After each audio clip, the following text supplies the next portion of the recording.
अस्सलाम वालेकुम नाज़रीन। हकीम मसरूर अहमद ख़ान आपकी खिदमत में हाजिर है। आज मैं आपके सामने एक नुस्ख़ा लेकर आया हूँ, एक ऐसी वजूहत लेकर आया हूँ जिससे आज दो चार आदमी नहीं बल्कि देश का हर इंसान इससे जूझ रहा है, और देश का नहीं पूरी दुनिया का इंसान जूझ रहा है।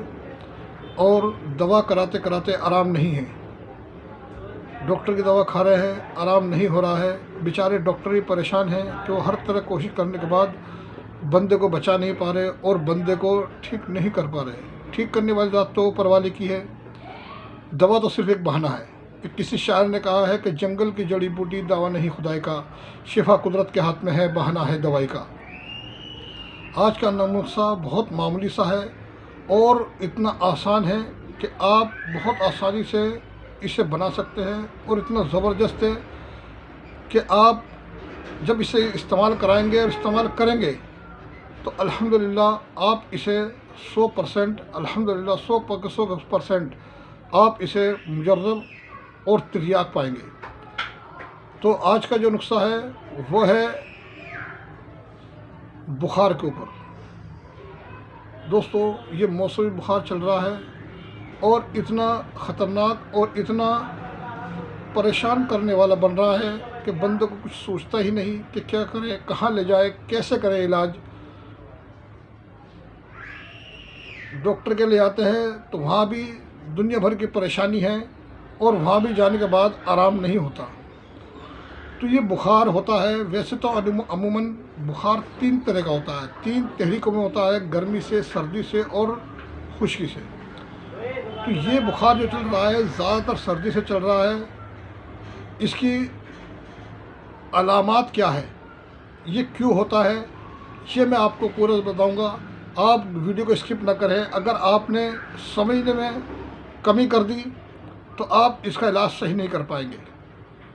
बात वही होगी कि जैसे डॉक्टर की दवाई ली, जब तक दवा का असर रहा, बुखार को आराम रहा, दवा का असर ख़त्म होते ही फिर बुखार अपनी शिद्दत पर आ गया। तो आप इसको समझें और इसका इलाज खुद करें। तो इसकी जो अलामात है वो क्या है कि बुखार जब होता है तो सिर भारी, आंखें ही भारी होती है, जिस्म के अंदर शदीद दर्द होता है, एक अकड़ाहट होती है, इतना सख्त दर्द होता है शरीर के अंदर के बंदे से उठा नहीं जाता, बंदे से उठा तक नहीं जाता। यहाँ तक कि पेशाब पखाने भी उससे नहीं जाना पड़ता, जाया जाता और फिर उसे घर वाले अफराद ही उसे पकड़ के पेशाब पखाने ले जाते हैं और वो बस हाय हाय करता रहता है। और इसकी अलामत क्या होती हैं कि इसके अंदर बीपी बिल्कुल डाउन होता है, 80-90 बीपी होता है, घबराहट होती है, भूख बंद हो जाती है, नींद नहीं आती, बंदा सिर्फ ऐसा रहता है कि जैसे उसने अफीम खा रखी हो, नशे में है। बंदा लेटा रहता है आंखें बंद करके, कोई बात भी करे तो जवाब नहीं देता, लगता है कि सो रहा है, मगर वो सोता नहीं, नींद आती ही नहीं है उसे, क्योंकि जिस्म के हर अज़ू में पानी भर जाता है।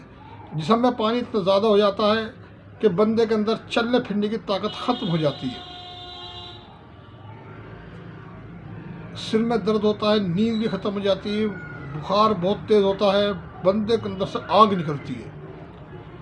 तो इसके अंदर इसकी वजूहत कैसे चेक करें, क्या करें कि ये मैंने आसाबी कमज़ोर पर मैंने वीडियो बनाई है, आप उस वीडियो को देख लें।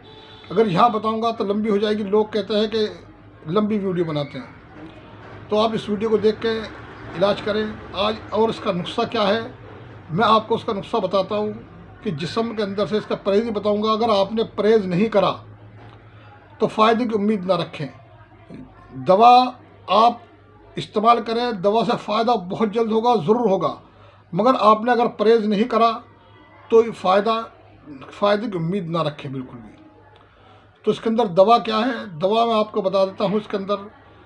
इसमें आप लेंगे आंवला खुश्क, सूखा हुआ आंवला पंसारी से मिल जाता है, आप आंवला ले लें। और काली हरड़ बाज़ार मार्केट के अंदर पंसारी के यहाँ से मिल जाती है, छोटी छोटी काली होती है हरड़, उसे हलीला सियाज, जवा हरड़, काली हरड़ और छोटी हरड़ भी कहते हैं।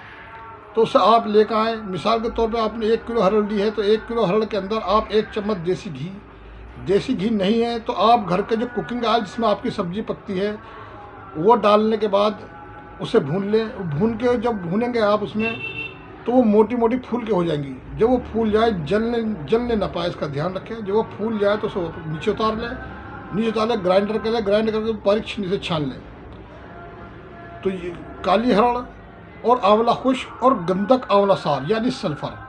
गंधक आंवला सार ये आपको शुद्ध हुआ पंसारी से मिल जाता है, गंधक आंवला सार के नाम से। तो आप तीनों चीज़ों को बराबर मिलाकर मिक्स कर लें। मिक्स करने के बाद इसकी खुराक आधा चम्मच सुबह, दोपहर, शाम इसे इस्तेमाल कराएं। और बच्चों को बुखार है तो 1/4 चम्मच दिन में 3 बार इस्तेमाल कराएं। और एक काढ़ा है जो इसके साथ साथ आपको देना है, वो बहुत ज़रूरी है क्योंकि बीपी डाउन होता है, घबराहट बहुत ज़्यादा होती है। काढ़ा क्या है कि 10 ग्राम लौंग लेनी है आपको, 30 ग्राम दालचीनी लेनी है। लौंग को और दालचीनी को आप हम दस्ते में डाल के कूट लें। इतना मोटा कूटें जितनी मोटी पत्ती होती है चाय की, इतना मोटा कूट के आप उसके अंदर 20 ग्राम चाय की पत्ती मिला दें। तो ये दवा 60 ग्राम हो गई। 60 ग्राम दवा आपकी एक आदमी के लिए 3-3.5 महीने चलेगी। इससे लेने का तरीका क्या है कि एक चुटकी ली, 1 कप पानी के अंदर डाल के उसे 2-3 उबाल आए, उसके अंदर गुड़ से मीठा करें। गुड़ से मीठा करके और आधा नींबू उसके अंदर निचोड़ें। आधा नींबू निचोड़ के उसे पिएँ। शुगर वाले हैं तो उसके अंदर गुड़ ना डालें, मीठा ना डालें, वो सिर्फ नींबू निचोड़ के पिए। तो ये काढ़ा आपको 3 बार देना है खाना खाने के बाद। और जो मैंने पाउडर बताया है वो भी आपको इसके साथ साथ देना है। तो अल्हम्दुलिल्लाह आप देखेंगे कि पहली खुराक से ही आपका जो बुखार है वो उतरना चालू हो गया है। और इसके अंदर परहेज़ ज़रूरी है। जब तक आप परहेज़ नहीं करने के दवा काम नहीं करने की। इसके अंदर जितनी भी सब्जी हैं, बैंगन और पालक को छोड़ के वो सारी आपको बंद करनी पड़ेंगी। जितने भी फल हैं, सिर्फ आम जो अब चल रहा है वो आप खिला सकते हैं, वो भी कम मिकदार में। या संतरा या मौसमी जो खट्टी हो वो खिला सकते हैं। इसके अलावा कोई फल नहीं खाना, कोई सब्जी नहीं खानी। इसके अंदर आपको खाना है पकौड़ी, बेसन की बनी हुई पकौड़ी, तला भुना गोश्त, मछली, मुर्गा फ्राई, हर तरह का गोश्त और चने का सालन, चने, भुने चने, उबले हुए चने, छोले, ये सब चीज़ खानी है इसके अंदर। चावल और ये ठंडी चीज़ें बिल्कुल बंद करें। दूध से बनी चीज़ें, बेकरी की चीज़ें, पापे जिसे रस बोलते हैं वो, या फैन वगैरह या ब्रेड वगैरह बिल्कुल नहीं लेना, घी बिल्कुल नहीं लेना। इस तरह आप इलाज करें। अल्हम्दुलिल्लाह जब तक आप देखें कि मरीज़ हमारा बिल्कुल तंदुरुस्त नहीं हो गया, तब तक ये इलाज करें। वैसे बुखार तो 2-3 दिन में उतर जाता है, मगर कमज़ोरी ये 1 महीने तक रहती है। तो आप अगर 1 महीने तक आपने ये इलाज कर लिया तो अल्हम्दुलिल्लाह बंदा फिर से दोबारा से तंदुरुस्त और हशाश बशाश हो जाएगा। और उसकी सारी परेशानी, सारी कमज़ोरी, सारी घबराहट, सारे चक्कर और हाथ पैर में दर्द जितना भी है सब ख़त्म हो जाएगा। तो दोस्तों आज ये मेरा नुस्खा था, आज मैंने आपको बता दिया क्योंकि ये मर्ज़ बहुत चल रहा है। मेरे पास भी बहुत मरीज़ आ रहे हैं इसके और मैं इलाज करवा अल्हम्दुलिल्लाह अल्लाह करम में कामयाब इलाज हो रहा है इनका। तो आप ये बनाएं घर में अपने, और अपने मरीज़ों को, अपने अहबाबों को, अपने यार दोस्तों को, अपने घर में माँ बहनों, बीवी बच्चों को सबको इस्तेमाल कराएं। इसका कोई साइड इफ़ेक्ट नहीं है। अल्हम्दुलिल्लाह आप इसे उम्मीद से बढ़कर तेज़ पाएंगे और फौरी काम करने वाला चीज़ है। तो अब मुझे इजाज़त दीजिए। आपका खादिम हकीम मज़रूर अहमद ख़ान। अस्सलाम वालेकुम रहमतुल्लाह।